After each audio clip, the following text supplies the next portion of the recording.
João Pessoa é uma cidade que carrega séculos de história em cada uma de suas esquinas.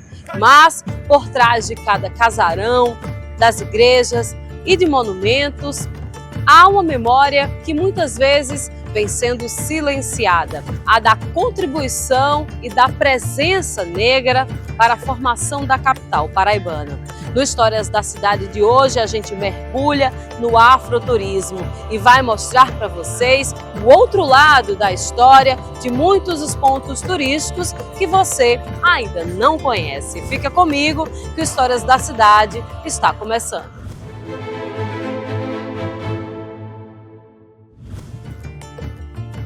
A caminhada Jampa Negra propõe uma travessia simbólica e afetiva pelas ruas do centro de João Pessoa. O passeio começa na Igreja São Francisco, símbolo do barroco luso-brasileiro, mas também um espaço onde a mão de obra escravizada deixou marcas profundas e foi alicerce para muita sacristia. Afroturismo é uma modalidade do turismo com o qual mapeamos pontos de memória da população negra para ressignificar e resgatar a nossa história. Aquilo que foi apagado durante os séculos, principalmente durante o período da escravidão, da escravatura.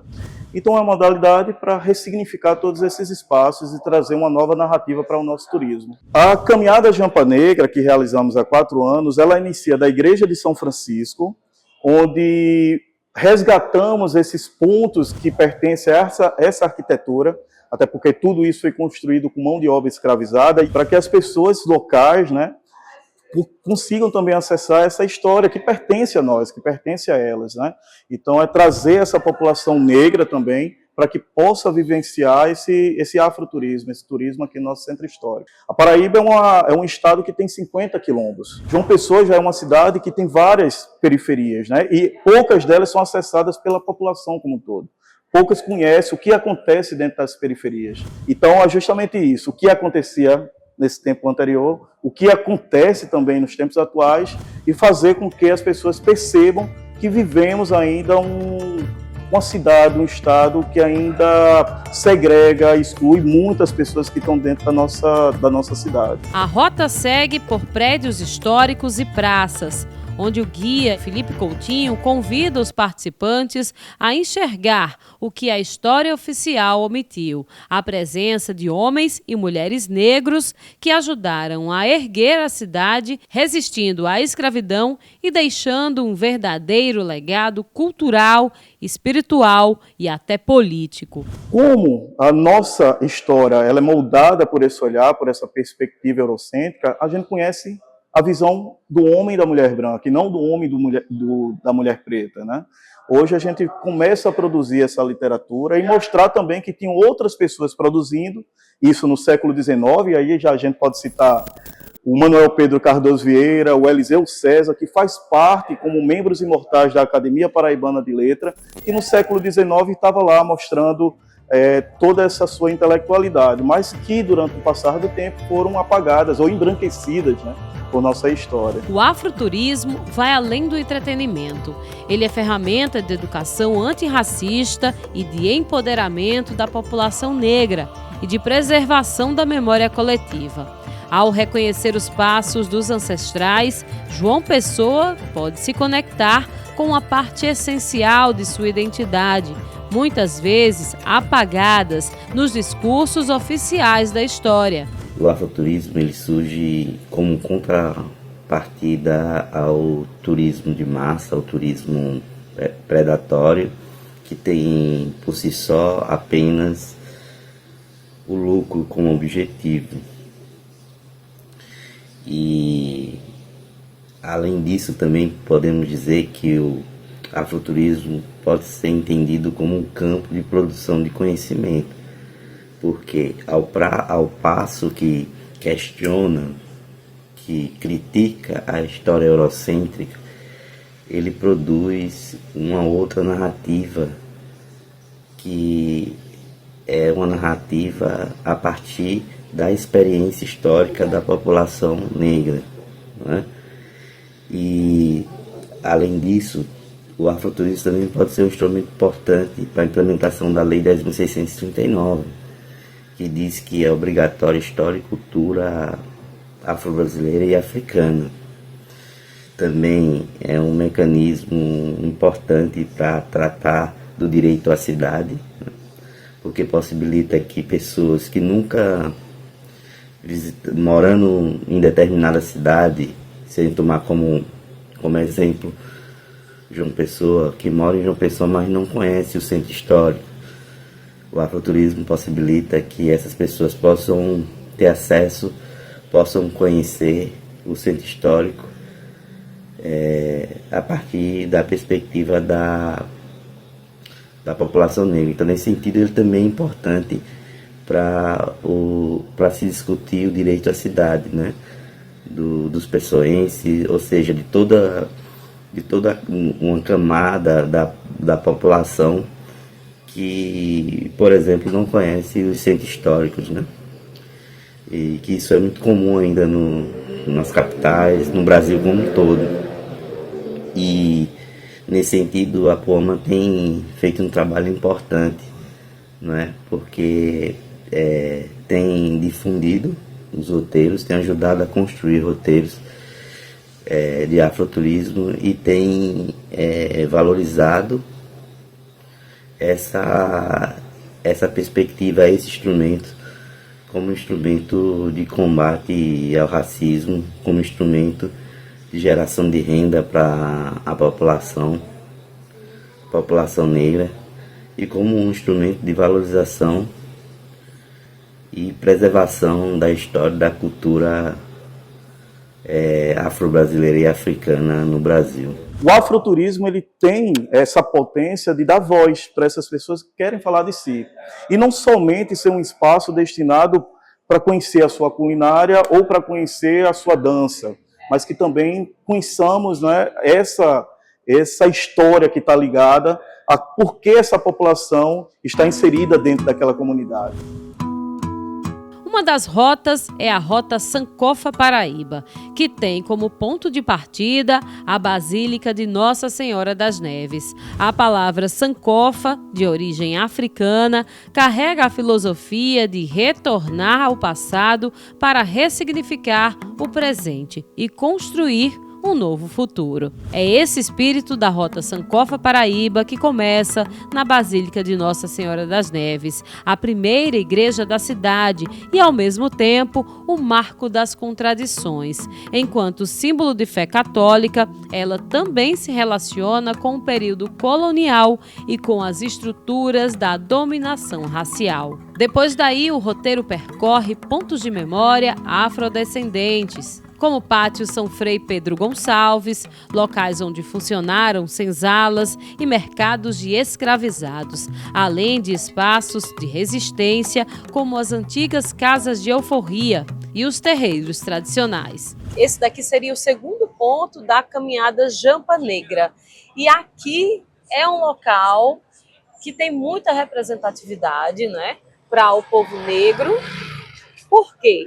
Bem, essa praça, que oficialmente é conhecida como Praça Barão do Rio Branco, mas que foi ressignificado pela população negra e hoje reconhecido pelo município de João Pessoa como patrimônio material do nosso município. Mas aqui era um espaço de tortura para a população negra. Então a Praça Barão do Rio Branco, ele era o pelourinho da nossa cidade, onde os negros eram comercializados e açoitados em praça pública. Aqui também ficava o primeiro presídio da cidade, né? Então, no entorno aqui, no prédio amarelo... Hoje a gente vê esse prédio amarelo, foi o primeiro presídio da cidade. Exatamente. Geograficamente, onde ele está situado, foi o primeiro presídio da cidade, não com essa arquitetura, porque isso já foi uma intervenção posterior, mas esse espaço era onde também essa população negra, em algum momento, principalmente no período colonial e imperial, foram aprisionados quando se negava a ser escravizados, que é o caso de Gertrudes Maria, a primeira mulher negra paraibana de João Pessoa, que lutou durante 14 anos pelo seu direito à liberdade no Tribunal de Justiça da Paraíba, onde em 2 momentos ela vai ficar presa justamente nesse espaço. E aqui eles também eram torturados em praça pública? Exatamente. Aqui existia a madeira do açoite, né? A madeira do açoitamento. Então, justamente bem ao lado da Casa do Erário, que é um dos prédios que mantém a sua arquitetura de época, do período ainda colonial, ficava a 5 passos do final, justamente onde está demarcado, aqui no piso, onde o IPHAN, o Instituto de Patrimônio Histórico do Brasil, fazendo trabalhos de arqueologia, encontrou resquícios da madeira de açoite. Então, era aqui onde ficava esse pelourinho, essa madeira do açoitamento. Eles eram colocados e chicoteados. Colocados, chicoteados, recebiam palmatórias, também era o espaço para expor seus corpos e vender, sejam homens, sejam mulheres, né? Com projetos como Rota da Liberdade no Quilombo do Bonfim e outras experiências imersivas, a agência oferece vivências que unem ancestralidade, arte e espiritualidade. E aqui na Igreja da Misericórdia, que é uma igreja a mais antiga da Paraíba, com arquitetura preservada, também há resquícios de uma história muito triste. E é a história de mulheres que eram obrigadas a entregar seus filhos, porque esses filhos viam muitas vezes de estupro ou de violência. Exatamente. Esse espaço da Igreja da Misericórdia, as Casas das Misericórdias, eram justamente responsáveis para acolher, para receber essas crianças órfãs, né? Durante o período colonial, imperial. Por se tratar dessa igreja mais antiga, essa igreja também era responsável pelos cemitérios da nossa cidade e também era um hospital. Eram os primeiros espaços para tratar pessoas doentes, né? E que se encontravam aqui na nossa cidade. Mas falar sobre as crianças órfãs é falar sobre a roda dos expostos que fica na parte externa da nossa igreja. E esse espaço é onde mulheres, muitas vezes vítimas de estupro, essas mulheres majoritariamente negras e indígenas, eram forçadas, obrigadas a deixar essas crianças nesses espaços. Assim, os religiosos davam os primeiros cuidados a essas crianças e, ao batizá-las, colocavam seus sobrenomes de Jesus, Deus, dos céus. Então, todo filho hoje, ou neto, ou bisneto, que tem um sobrenome de Deus, de Jesus, ou dos céus, dos anjos, possivelmente é um descendente de um ancestral deixado nas Casas da Misericórdia do nosso país.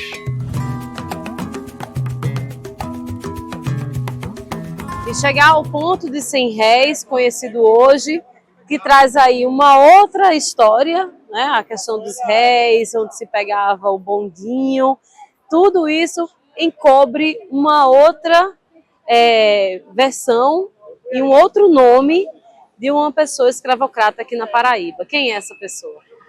Bem, o ponto 100 réis, popularmente conhecido pela população de João Pessoa, oficialmente ela se chama Praça André Vidal de Negreiros. André Vidal de Negreiros foi um dos maiores escravocratas que o Brasil teve, né? Esse paraibano que nasceu em Santa Rita, na usina São João, que era filho de pai e mãe portugueses, vindos para o Brasil ainda na virada do século XVI para o século XVII. Ele vai nascer no início do século XVII e vai ser um responsável pela expulsão dos holandeses aqui do Nordeste do Brasil. Dessa forma, ele vai se tornar uma figura condecorada pela coroa real, se transformar em capitão-mor do estado do Maranhão, em capitão-mor do estado de Pernambuco, depois vai ser enviado para o continente africano, onde ele vai negociar escravizados vindo do país de Angola para cá. Dito isso, também é nesse espaço da Praça André Vidal de Negreiros que ficava situada a Igreja do Rosário dos Homens Pretos, que foi demolida também em 1923, há um pouco mais de 100 anos. A demolição da Igreja do Rosário dos Homens Pretos, ela parte dentro da venda de progresso, do que seria uma João Pessoa moderna, modernizada. Essa João Pessoa que ali ainda se chamava Paraíba, né? Paraíba com H e Y, que só depois que vai ser intitulada como cidade de João Pessoa. Então, o primeiro arcebispo do estado da Paraíba, que é o Dom Adalto, ele vai fazer essas demolições junto com os governantes de época, queimar as documentações que estavam vinculadas a essas igrejas, e também a gente tem que entender o porquê essa história é apagada da memória, né? As igrejas, elas eram responsáveis pelo financiamento de grupos populares como o Corpo de Roda e Maracatu, que desfilava na Rua Direita, né, a Rua Duque de Caxias. Ela também era responsável pelo financiamento da boa morte da população negra, aquele homem ou aquela mulher negra que não tinha condições de pagar o sepultamento do seu ente querido, do seu familiar, a igreja financiava esse sepultamento e principalmente a igreja era responsável pela compra da liberdade da população negra. Ora, imagina a gente ter um espaço como esse aqui na nossa cidade para contar todas essas histórias, né? Toda essa cidade antiga, toda essa cidade histórica, toda essa cidade que está dentro do perímetro de tombamento da nossa região, erguida por esse povo. O Histórias da Cidade de hoje termina por aqui. Eu espero que você tenha gostado. Nós, de Histórias da Cidade, reforçamos mais uma vez a importância de se resgatar, de se recontar por diversas vezes a história dos nossos afrodescendentes, como forma de reconhecê-los na formação da nossa Paraíba. Até o próximo programa. Tchau, tchau.